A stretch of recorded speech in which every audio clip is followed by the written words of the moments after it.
एक गांव में एक अनाथ लड़की और एक दिव्य चमत्कार की कहानी। हिमालय की तलहटी में बसे एक आनंदपुर गांव में एक छोटी सी बच्ची रहती थी, अन्या। अन्या के माता पिता का देहांत बहुत पहले हो चुका था। गांव वाले उसे अनाथ कहते कहते थक चुके थे, लेकिन अन्या कभी उदास नहीं होती थी। वो हर सुबह सूरज निकलने से पहले पहाड़ी पर जाती, हाथ जोड़कर बोलती, भगवान, मैं अकेली नहीं हूँ, तू मेरे साथ है। गांव में लोग गरीबी, सूखे और संघर्ष से टूट चुके थे, पर अन्या की मुस्कान अजीब सी सुकून देती थी। एक दिन गांव में एक बूढ़ा वैद्य आया, ऋषि दरवा, सफ़ेद दाढ़ी, लकड़ी की छड़ी और आंखों में चमक। उसने अन्या से पूछा, बेटी, हर सुबह क्या मांगती हो? अन्या बोली, मैं अपने लिए नहीं, गांव के लिए खुशियाँ मांगती हूँ। अगर सब खुश हो जाए तो मैं भी खुश हूँ। ऋषि दरवा मुस्कुराए। उन्हें महसूस हुआ कि इस बच्ची के भीतर कोई दिव्य प्रकाश है। एक शाम गांव पर भयंकर आपदा आ गई। कई हफ्तों से बारिश नहीं हुई थी, नदी सूख चुकी थी, खेत जल रहे थे। गांव के मुखिया ने सभा बुलाई। हम अब बच नहीं पाएंगे, सब कुछ खत्म हो चुका है। लेकिन अन्या आगे आई। आंखों में आंसू थे, पर आवाज में दृढ़ता था। अगर हम सब साथ चलकर भगवान से प्रार्थना करें तो चमत्कार हो सकता है। लोग हंसने लगे। एक अनाथ लड़की हमें क्यों सिखाएगी? अन्या चुप रही, पर उसकी आंखें कह रही थी, मैं हार नहीं मानूंगी। अन्या अकेले ही पहाड़ की सबसे ऊंची चोटी की ओर चल पड़ी। रास्ता कठिन, सांस भरी, कपड़े फटे हुए, पैर छिल चुके थे, लेकिन उसका विश्वास अटूट था। वर्षा पुराना एक भूला हुआ मंदिर वहां खड़ा था। वो मंदिर भगवान विष्णु का था, जिसे किसी ने दशकों से नहीं छुआ था।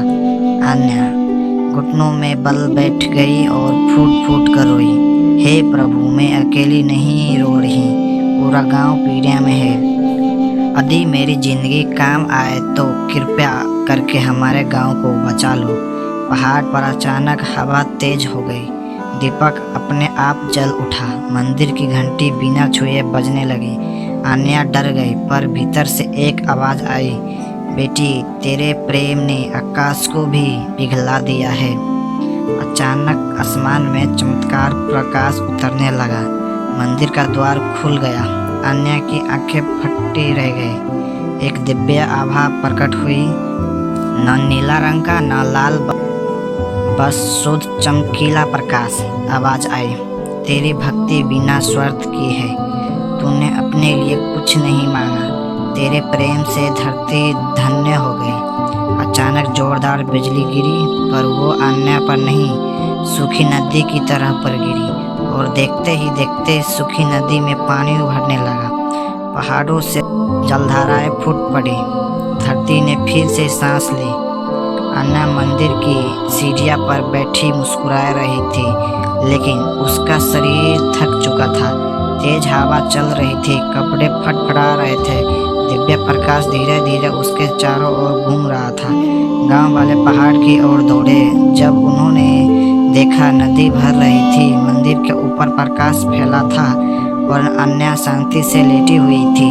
उसके चेहरे पर चमक थी, जैसे किसी ने उसके दुखों का छूकर मिटा दिया हो। गांव वाले रो पड़े। गांव की बुजुर्ग औरतें भी फकफकाकर रोई, बेटी, तूने हमारी जान बचा ली। ऋषि दरवा ने कहा, यह कोई साधारण बच्ची नहीं थी, ये ईश्वर का भेजा हुआ प्रकाश थी। अगली सुबह आनंदपुर गांव में ऐसा सूर्योदय हुआ जैसे कभी नहीं हुआ था। आकाश सोने जैसा चमक रहा था, नदी भरकर बह रही थी, खेतों में नई कोपलें निकल आई थी, हवा में मिठास थी।